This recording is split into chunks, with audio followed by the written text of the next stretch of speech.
Hello everyone, welcome to Bhariya's learning class. चलिए आज कुछ बेसिक इंग्लिश सीखते हैं। Now here will discuss about some the errors जो हम मोस्टली गलतियां करते हैं in the use of verbs, right. So first है can I come in sir. No, जब हम किसी से फॉर्मल परमिशन मांगते हैं हम क्या बोलेंगे, may I come in sir, okay. And question mark you have to put. यहाँ इनके बाद कॉमा लगाया है, जहाँ पे भी कॉमा है आपको थोड़ा 1 सेकेंड के लिए पॉज देना है। यू नो, जब आप कुछ भी लिखा हुआ पढ़ते हैं आपको उसको ध्यान से पढ़ना है कि उसमें कहाँ कॉमाज हैं, कहाँ क्वेश्चन मार्क है। उसी तरह से आप अपनी वॉइस मॉड्यूलेट कर सकते हैं। लाइक अगर मैं इसको बोलूँ may I come in sir, अगर मैं बोलूँ may I come in sir, there is a difference, right. Second है the cashier cum accountant have come.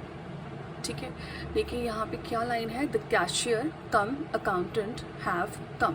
अब इसमें क्या गलती है, देखने में लगता है कि हमने 2 लोगों की बात की है, कैशियर और अकाउंटेंट, बट नो, यहाँ पे हमने एक ही इंसान की बात की है, द कैशियर कम अकाउंटेंट। वो इंसान जो कैशियर भी है और जो अकाउंटेंट का काम भी करता है, ही और शी हैज़ कम, इसीलिए हमने यहाँ पे सिंगुलर हैज़ यूज़ किया है। नेक्स्ट सेंटेंस देखिए, the cashier and the accountant has come.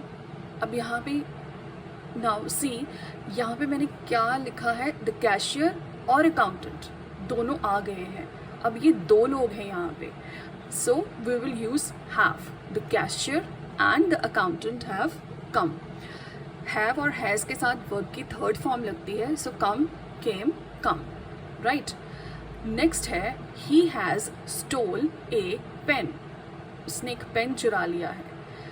Has और हैव के साथ जैसे मैंने अभी आपको बताया कि वर्ब की 3rd फॉर्म लगती है, so steal, stole and stolen. So क्या आएगा यहाँ पे, he has stolen a pen. Next है Pushpa as well as her other sisters are beautiful. Pushpa और उसकी बाकी के सिस्टर्स खूबसूरत हैं, राइट। पर ये सेंटेंस यहाँ पे हम आर यूज़ नहीं करेंगे, इसमें Pushpa as well as her other sisters is beautiful.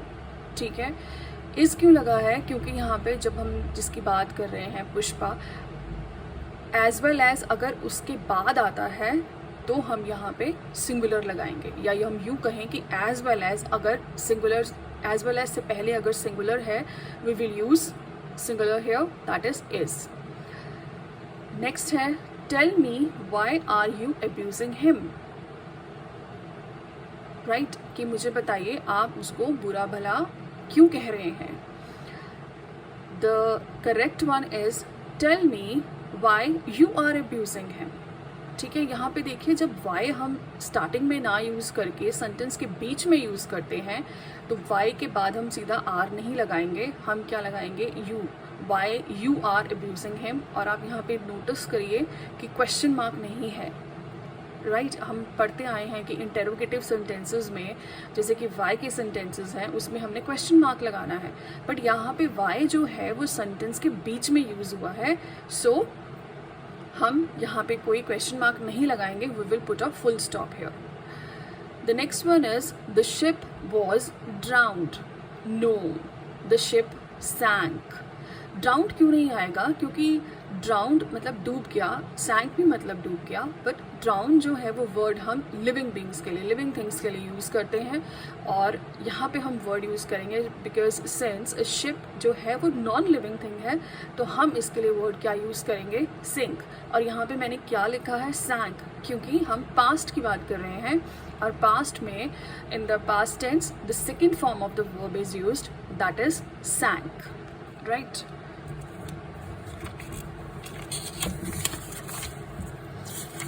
Now the next one is I should learn to ride if I buy a cycle. मुझे राइड करना सीख लेना चाहिए if I buy a cycle.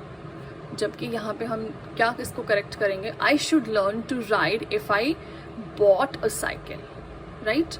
So should के साथ हम यहाँ पे बॉट यूज़ करेंगे. Each and every father love their children. No, each and every father loves his children. हर एक पिता उनके बच्चों से प्यार करता है? नहीं, हर एक पिता अपने बच्चों से प्यार करता है. So loves his children. We shall not accept defeat. Correct one is we will not accept defeat. Right, यहाँ पे हम नॉर्मली वी के साथ क्या यूज़ करते हैं? आई और वी के साथ हम शेल यूज़ करते हैं. पर जहाँ पे हम एक अथॉरिटेटिव और एक दृढ़ संकल्प जैसे सेंटेंसेस बोलते हैं ना कि हम अपनी डिफीट, हम अपनी हार एक्सेप्ट नहीं करेंगे, वहाँ पे हम विल लगाएंगे. सिमिलरली यू के साथ क्या लगता है? आई और वी के छोड़ के यू के साथ विल लगेगा. You will leave this place at once. But here is an exception again in the authoritative sentences or in the sentences जहाँ पे हम अपनी affirmation दिखा रहे हैं, वहाँ पे हम shall use करेंगे. We shall leave this place at once. Then the last one is her father told me that honesty was the best policy. उसके father ने मुझे बताया था कि जो honesty है वो best policy है. ठीक है, ईमानदारी सबसे अच्छी चीज़ है, क्योंकि ये यूनिवर्सल ट्रुथ है. ये ऐसा तो नहीं कि सबसे अच्छी चीज़ थी, आज भी ऑनेस्टी बेस्ट पॉलिसी है. So her father told me that honesty is the best policy. Right, देखिए ये जो सेंटेंसेस हैं these are based on the rules. तो आप जैसे जैसे इंग्लिश को पढ़ते जाएंगे, you read the newspaper, you read at least 1 page of English of any book daily. किसी भी इंग्लिश बुक की एक पेज, किसी भी इंग्लिश बुक का एक पेज आप हर रोज़ पढ़िए. देखिए कि वहाँ पे किस तरह से यूज़ होते हैं, वर्ब्स कैसे यूज़ होती हैं, हम कौन से टेंस के साथ कौन सी वर्ब यूज़ करते हैं, कहाँ हमने वी लगाना था, कहाँ हमने शैल लगाना है, विल लगाना है. This is all a practice, right? And I hope we will all succeed. I'm also learning with you, so please do not forget to subscribe my channel and share this video with your friends. Thank you so much.